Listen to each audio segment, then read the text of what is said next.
Hey, what is up, guys? It's Trevor back with another Packers recap. Hopefully, you guys took my advice last week. Starting Aaron Jones paid off. I believe he's one of the highest scoring fantasy players last week. He had a great week. A.J. Dillon, so, but we'll get into that. Everybody else, the wide receivers, like I said, don't start. They didn't do too well. Aaron Rodgers had a so game. The defense did good. Overall, we hit on pretty much every prediction last week, and hopefully I can do the same this week for you.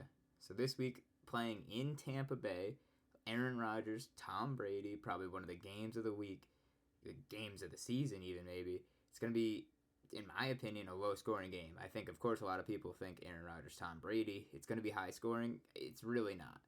And I have to say, be very cautious starting Aaron Jones and A.J. Dillon this week. I've been truthers about them all season.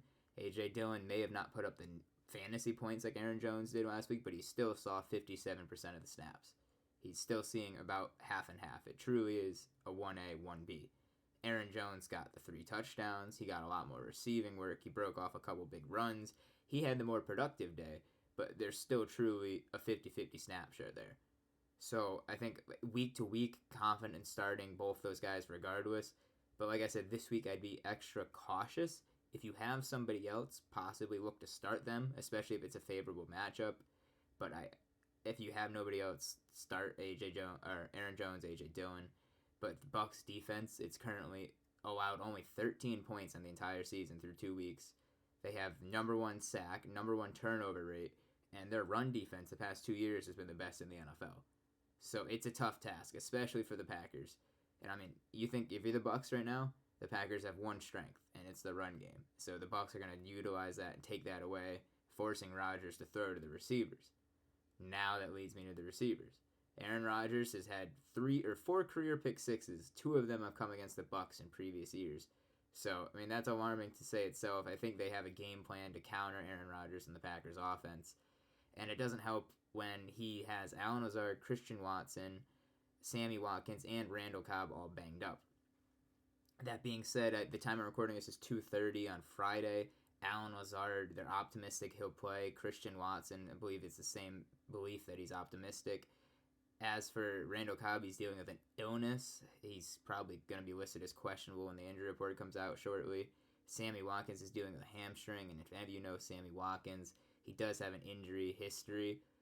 It's going to be tough to see which of those guys play. If Cobb and Watkins don't play, or even Lazard and Watson, I feel confident in starting Romeo Doubs. Like the coach, Matt LaFleur has talked him up this week. Aaron Rodgers has talked him up, saying they're going to have to get him involved more. But yeah, outside of this week, I just want to give a quick preview. I know I'm cutting the video a little bit long here, but week to week, I think the Packers receivers are almost droppable at this point. Maybe not Allen Lazard, but Randall Cobb, Watkins, Watson, and Doubs. I think if there's somebody else better on waivers, feel free to drop them and go ahead and do so. Like I know I drafted Doubs in a couple of my leagues this year, and I've dropped him about all of them. The way the Packers are using the 2 rookie receivers, it's just not the way we wanted to see it. If you have them in Dynasty, keep them. Keep them stashed on your bench, taxi, wherever you have them. But in redraft leagues, if you have a small bench and there's somebody better, feel free to drop them because the Packers are using them only in jet motion plays, short little screens where they're not even getting targeted. It's really been the Allen Lazard, Randall Cobb, and Sammy Watkins show, dominated by the run game, obviously. But that's been Aaron Rodgers' go-to guys on the passing game. And again, like I've said every week, I don't feel confident starting any receiver week to week. There's no true alpha like Davante Adams was. Last week nobody had over 4 targets, which is beyond crazy. Even if you scored 3 touchdowns, it's not likely. I mean, the production from the receivers is not going to be there. Aaron Rodgers is putting up good enough numbers to be a streamer, especially in 2 QB leagues. Other than that, I think, again, the only 2 really confident starts are Aaron Jones, A.J. Dillon week to week. But as I stated earlier, be cautious this week. If they have a bad week, don't overreact. They're going against a very good defense, and the Bucs know that it's their only Packers option. So, with that being said, good luck this week. That's your Packers Week 3 recap.